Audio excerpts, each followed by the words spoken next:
Celui qui pourra sortir l'épée de l'enclume dans laquelle elle est enfoncée sera le roi. Et voici ce garçon qui s'est avancé pour sortir l'épée de l'enclume après un grand nombre de soldats puissants qui n'ont pas pu l'en sortir. Mais lorsque le garçon a posé sa main sur l'épée, il a ressenti la puissance de l'épée, mais il ne s'est pas rendu. À ce moment-là, le chien a commencé à ressentir quelque chose d'étrange. Et les soldats ont commencé à se moquer de lui en disant qu'il ne pourrait pas l'en sortir et qu'il y avait eu des combattants plus forts que lui qui n'avaient pas pu l'en sortir.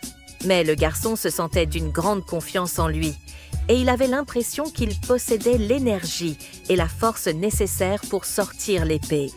Après un grand découragement des soldats, le garçon a commencé à regarder l'épée et à se concentrer sur elle, convaincu que s'il se concentrait et mettait toute sa force, il pourrait sortir l'épée.